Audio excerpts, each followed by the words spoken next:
Olá, meus caros, sejam bem-vindos à nossa aula de Introdução à Dinâmica, ou como é mais conhecido por muita gente, Introdução às Leis de Newton. Nesta aula, a gente vai fazer um breve apanhado, vamos dizer assim, de como foi a evolução do conceito de dinâmica ao longo do tempo, falando de alguns grandes pensadores da história da humanidade. Então, vamos lá. Primeira coisa que a gente vai ver é uma pergunta que o Aristóteles fez há muitos anos, 340 anos antes de Cristo, o que era necessário para colocar um corpo em movimento? Quais são os tipos de força de agentes capazes de colocar um corpo em movimento? E aí,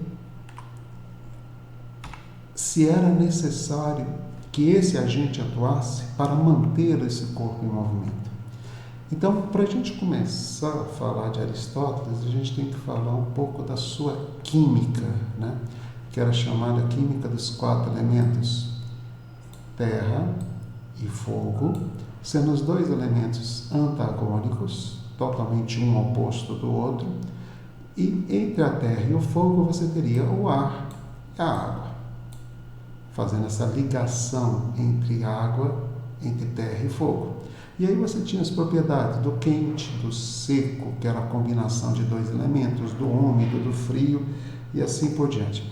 Essa química de Aristóteles de 4 elementos, e depois ela vem com o 5º elemento, que é o chamado elemento celeste, ou éter, como muita gente chama, ela não era uma visão única do pensamento grego da época. Quase 100 anos antes de Aristóteles, já haviam falado sobre o átomo, sobre a ideia do átomo, a ideia de divisão da matéria. Mas Aristóteles não gostava muito dessa ideia, ele não aceitava muito. E devido ao seu brilhantismo, essa teoria dos 4 elementos, que tudo era composto por esses 4 elementos, perdura até os dias de hoje. Ainda há religiões que fazem menção a esse éter, aos 4 elementos, nos dias atuais.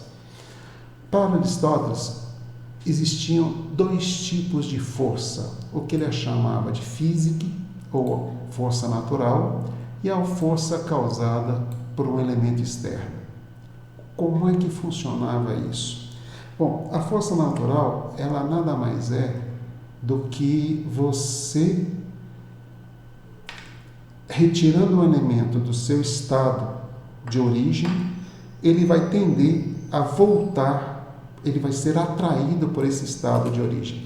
Então vejamos aqui, eu tenho uma caneta, um lápis na minha mão, o lápis é feito do elemento terra, eu tiro esse lápis do chão e quando eu solto o lápis, obviamente ele cai. A mesma coisa aconteceria com esse pedaço de papel. Eu solto esse pedaço de papel e ele cai. As quedas entre o lápis e o pedaço de papel são diferentes. Por quê? Porque o pedaço de papel e o lápis, eles têm proporções diferentes de elementos terra e elementos ar. O papel, por ter mais elemento ar, seria atraído pelo ar e atraído pela terra. A atração da terra prevalece sobre a atração do ar, mas faz ele cair mais lento. Já o lápis, ele tem mais elemento terra do que elemento ar, então a atração pela terra era maior e aí ele cairia mais depressa. Essa química de Aristóteles dizia que ao se retirar um elemento do seu estado natural, ou se permitir, ele é atraído de volta para o seu estado natural. Então, quando você risca um fósforo, a chama vai para cima porque ela quer ir para o seu estado natural do elemento fogo, e o estado natural do elemento fogo é o Sol. Agora, o Aristóteles dizia também que um corpo, para entrar em movimento, seria necessária a ação de uma força que atuasse sobre ele.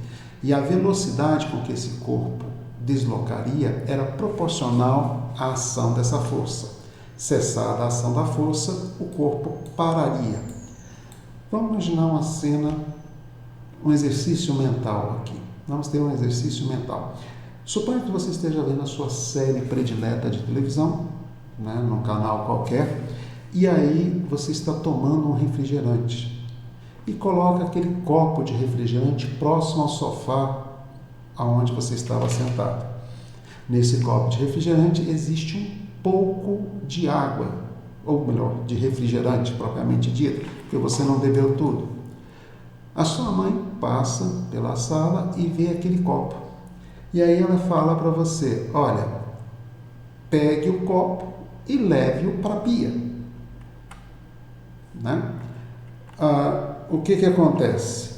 Quando você pega o copo, quando ela fala para você, pega o copo e leva para a pia, você está vendo a sua série, você quer terminar de ver a série, então você não cumpre aquela ordem. Logo em seguida ela passa novamente e aí ela fala, você está achando que o copo vai sozinho para a pia?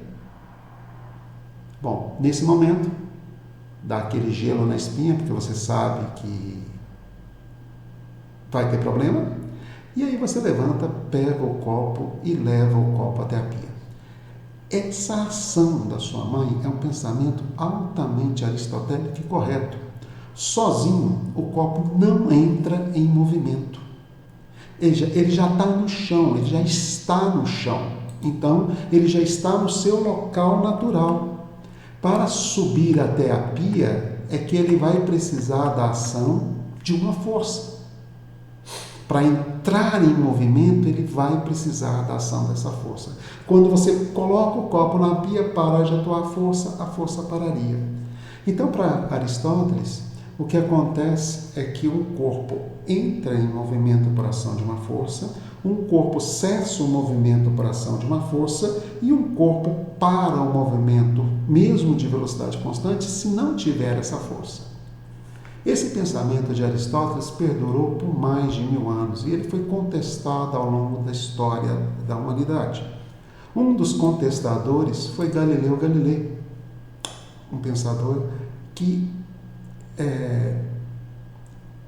propôs uma série de exercícios mentais, e ele também era um experimentador, para que justificar a sua discordância do pensamento de Aristóteles. Vamos imaginar um exercício mental aqui ao estilo de Galileu. Galileu não propôs assim, ele propôs um pouco diferente, mas vamos imaginar um exercício mental aqui ao estilo de Galileu. Vamos supor que eu tenho aqui uma esfera, uma rampa e uma mesa. E eu vou colocar nessa mesa uma espessa camada de areia. Vou soltar a bola, abandonar a bola a partir do repouso. Isso não é um ato redundante, né? Mais à frente nós vamos explicar por que abandonar a partir do repouso não é uma redundância. E ao soltar a bola, ela vai descer em movimento acelerado, uma coisa que Aristóteles já tinha dito isso há mais de 1000 anos atrás, mas quando ela entra em contato com a mesa, a bola para, por conta da ação da areia. Mais para frente, atualmente nós chamamos essa força exercida pela areia de força de atrito. Agora, vamos pegar essa mesma mesa que é plana, horizontal, e vamos retirar uma parte da areia, deixar só uma pequena sujeira de areia. Quando nós soltarmos a bola da mesma posição, ela também vai parar, mas ela vai percorrer uma distância muito maior. Porque o elemento que fez a bola parar, a areia, agora ela está menos abundante, está mais rarefeito. Aí vamos pensar agora no estilo de Galileu. E se eu fizesse um polimento na mesa, tirasse toda a sujeira, tirasse todas as impurezas, deixasse a mesa perfeitamente lisa, de tal forma que ela não tivesse nenhum elemento que produzisse a nossa força de atrito? Certamente a bolinha ia cair e ia andar. Mas como ela não tem aquele elemento que impede o movimento, a velocidade da bolinha não vai cair, não vai diminuir. Vamos continuar nosso exercício. Vamos imaginar a situação contrária agora. Eu jogo a bolinha para cima nessa rampa. Quando eu jogo essa bolinha para cima na rampa, ela sobe e depois ela desce. Por quê? Porque a rampa tem uma inclinação. E essa inclinação vai fazer a bolinha descrever um movimento acelerado na descida e um movimento retardado na subida. Agora voltemos à nossa mesa. A nossa mesa é perfeitamente horizontal. A nossa mesa não tem uma inclinação capaz de fazer com que ela descreva um movimento acelerado, não tem uma inclinação capaz de fazer essa bolinha descrever um movimento retardado. Ela não tem nada para aumentar e nada para reduzir a sua velocidade. Portanto, essa bolinha não sofrerá variação de velocidade. Ela vai deslocar com velocidade constante. E sem a ação de uma força. A força atua aqui. A força resultante atua aqui, como diria Newton, mas aqui a força resultante é nula. Então, a velocidade passa a ser constante naquela mesa polida e horizontal. Um grande pensador que nasceu no ano da morte de Galileu, Isaac Newton, ele deu continuidade a esse trabalho exercido por Galileu, né, e outros pensadores também, e ele elaborou uma série de leis que regem os movimentos até hoje, né, e bastante utilizada quando você anda de carro, quando você anda de ônibus, quando você tem um avião voando. Eles se baseiam todo nas leis propostas por Newton. E Newton elaborou 3 leis, 3 princípios, ou 3 leis, como alguns autores chamam de princípio, alguns autores chamam de leis. O primeiro princípio, ou primeira lei de Newton, diz que todo o corpo continua seu estado de repouso ou movimento uniforme em linha reta. Movimento uniforme em linha reta, movimento com velocidade constante, a menos que seja forçada a mudar o seu estado por uma força imprimida sobre ele. Olha a nossa charge. O nosso aluno está andando de skate e ele e o skate estão em movimento. O skate e o aluno estão em repouso um em relação ao outro, mas ele e o skate estão em movimento. O skate bate numa pedra e para. Consequentemente, o aluno que estava andando, ele continua andando, ele permanece em movimento. Portanto, enquanto o aluno não sofrer, enquanto o garoto não sofrer a ação de uma força, ele não vai parar. Pela charge, parece que ele vai sofrer a ação dessa força bem rapidinho, quando ele bater no cactus. Vai doer. Esse princípio de permanecer em estado de repouso, de movimento uniforme, quando você não está no movimento retilíneo uniforme, quando não está sob a ação de uma força, é chamado também de princípio da inércia. Por isso que a primeira lei de Newton também é chamada de lei da inércia. Segunda lei de Newton. A segunda lei de Newton diz que se você tiver uma força resultante, o que é uma força resultante? É a soma das forças que atuam no corpo. Essa força resultante vai produzir no corpo uma aceleração. Vamos ver como Newton enunciou a segunda lei? A mudança de movimento é proporcional à força motor imprimida e é produzida na direção da linha reta na qual aquela força é imprimida. A mudança de movimento, que o Newton se refere, é o que nós chamamos de aceleração. Então, a segunda lei nos diz que uma força resultante produz uma aceleração. Portanto, a força resultante produz no corpo, que é representado pela massa, uma aceleração.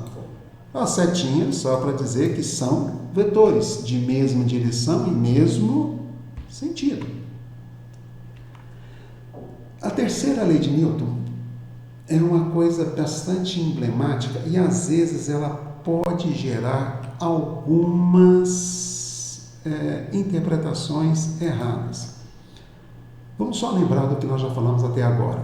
A primeira lei de Newton diz que se ninguém fizer uma força em você, você vai continuar o seu estado de repouso ou de movimento retilíneo uniforme. Esses dois estados nós chamamos de equilíbrio estático, o repouso, e equilíbrio dinâmico, o movimento retilíneo uniforme. Por que equilíbrio? Porque você está livre da ação de forças externas. A força resultante sobre você é nula. A segunda lei de Newton fala a respeito da força resultante e o que ela produz no corpo. Ela produz no corpo, e aqui vamos entender um pouquinho do que Newton está chamando de corpo. Corpo é uma partícula, é um corpo, é uma coisa que não se deforma, não altera a forma, ela é indeformável por definição, por enquanto. Esse corpo, ao sofrer a ação de uma força resultante, ele sofre, ele tem uma variação de velocidade, ele tem uma aceleração. Por que eu estou falando isso? Porque a força também pode produzir uma deformação, né? Uma alteração da forma. Mas numa partícula, não. Aí nós vamos então para a terceira lei de Newton, que diz o seguinte: a toda ação há sempre uma oposta reação igual. Eu faço uma força em você, você faz uma força em mim. Eu apliquei uma força em você, você aplicou uma força em mim. Ou a Terra puxa a Lua puxa a Terra. Mais tarde, Newton chama essa força de atração gravitacional. As ações são mútuas, são juntas, simultâneas, um sobre o outro, sempre iguais e dirigidas a partes opostas. O igual que o Newton está falando aqui é que se essa força vale 10, essa força vale 10, mas elas são distintas no sentido, né? Então, a lei da ação e reação, como ficou conhecida, popularmente conhecida, diz que eu só posso interagir com você e eu produzo em você uma força e você produz em mim uma força. Essa força produzida pela nossa interação foi chamada de ação e reação. Não importa quem é a ação, quem é a reação. E elas têm o mesmo valor, a mesma intensidade. Perceba, eu, planeta Terra, vamos imaginar assim, eu sou o planeta Terra, produzo uma força na Lua. A Lua produz uma força em mim. Então perceba que o planeta e a Lua só estão sob a ação de uma única força, não de duas forças. Agora, qual é a grande complicação da terceira lei de Newton? É que as pessoas interpretam ela e não tomam cuidado com a seguinte: as forças têm o mesmo valor, mas elas não geram as mesmas consequências. Você lembra da segunda lei? A aceleração é a força resultante dividido pela massa. Se esse elemento é o mesmo e ele é o mesmo, a aceleração pode não ter o mesmo valor. Por quê? Porque eu posso ter massas diferentes, né? Mesma força com massas diferentes. Isso é muito semelhante a uma sala de aula. O professor dá a mesma aula para todo mundo, mas cada aluno reage, cada aluno interage de uma forma diferente. A consequência é diferente. Aqui nós temos uma fotografia de um teste de colisão de veículos, inclusive a referência, quem quiser dar foto está aqui.